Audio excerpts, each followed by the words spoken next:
Hello everyone, কেমন আছেন সবাই? Welcome to another blog. আমি গিয়েছিলাম সাজেক থেকে কক্সবাজার, এটা বেশ কিছুদিন আগের ভিডিও। আর উঠেছিলাম হচ্ছে দ্য হোটেল সি প্যালেসে।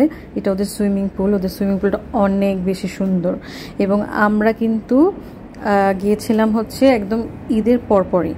হ্যাঁ, তো অনেকক্ষণ ওয়েট করে আমরা রুম পেয়েছি। যাই হোক, আপনারা কিন্তু হয়তো অনেকেই জানেন যে এই হোটেলটা হচ্ছে 4 স্টার মানের হোটেল। এখানে আপনারা রুম বুকিং দিলেই পাবেন সাথে কমপ্লিমেন্টারি ব্রেকফাস্ট। ওদের ব্রেকফাস্টটা মোটামুটি মজা।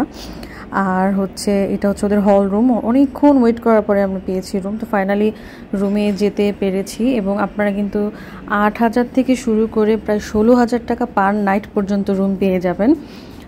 এটা হচ্ছে বেসিক্যালি এক্সিকিউটিভ কাপল রুম। রুমটা বেশ বড়। ওদের ওয়াশরুমও আমার কাছে অনেক ভালো লেগেছে, হয়তো আমি ভিডিও করতে ভুলে গেছি, সরি, কিন্তু অনেক সুন্দর ওদের ওয়াশরুমটা। তো যাই হোক, আপনারা যদি ফ্রেন্ডস বা ফ্যামিলি নিয়ে যেতে চান, এটা একটা ভালো ডিল হতে পারে। কিন্তু আমার কাছে আসলে একটু এক্সপেন্সিভ মনে হয়েছে, যদিও তারা বলেছে যে এটা ডিসকাউন্টে আমাদেরকে দিয়েছে 9,000 সামথিংয়ে, ওটা আমার কাছে তারপর টু মাচ মনে হয়েছে। যাই হোক, যেহেতু একটা প্রিমিয়াম লোকেশন একদমই, এবং এখান থেকে বিচটা দেখা যায়, আমাদেরকে একটা ভালো রুম দিয়েছিল। সো আমার কাছে এটা গুড ডিল লেগেছে। যদিও আমরা ব্রেকফাস্ট করেছি এখানেই, কিন্তু আমরা লাঞ্চ ডিনার বাইরে করেছি, কারণ এখানে অনেক প্রাইসই সব কিছু।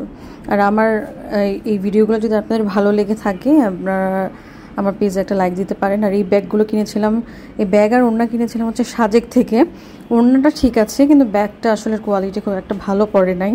যাই হোক, সাজেকে এরপর থেকে গেলে আর আমি এগুলো কিনবো না। Thank you.